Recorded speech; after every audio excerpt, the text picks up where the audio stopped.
Visiter New York ou Washington, un rêve pour de nombreux Européens.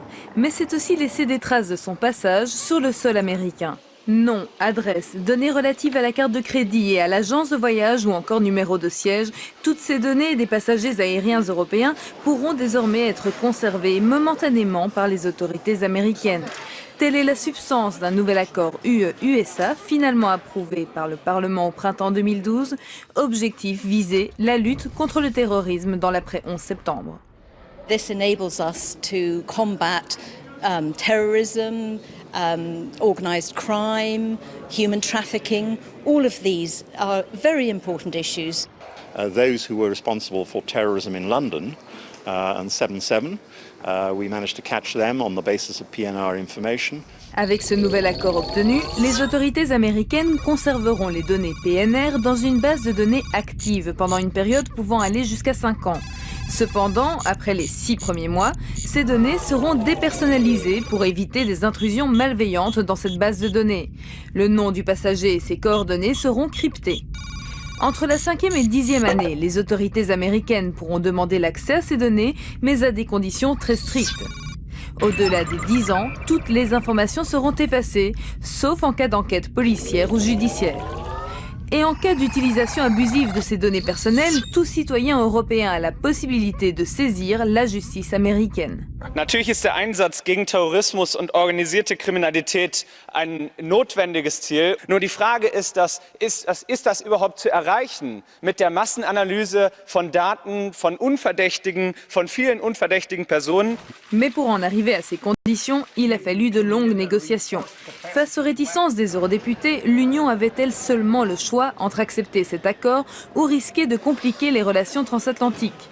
Un premier accord UE-USA est conclu en 2004. Mais en 2006, le Parlement européen obtient son annulation en saisissant la Cour de justice européenne.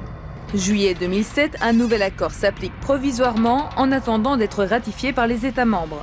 En mai 2010, nouveau rebondissement. L'accord provisoire est rejeté par le Parlement grâce à ses nouveaux pouvoirs acquis via le traité de Lisbonne.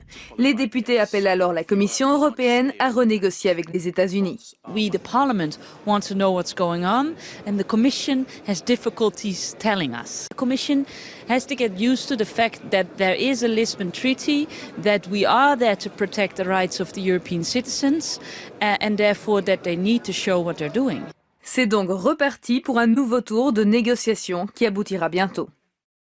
S'il s'agit de combattre le terrorisme, nous sommes d'accord. S'il s'agit d'étendre les finalités, comme peut-être la lutte contre l'immigration clandestine, je pense que ça n'est pas l'objet de cet accord. Février 2012, un certain nombre de députés trouvent qu'il vaut mieux un accord, même s'il n'est pas entièrement satisfaisant, plutôt que pas d'accord du tout. Mais la députée responsable de ce dossier est toujours aussi opposée à cette nouvelle version. Elle retire son nom du rapport.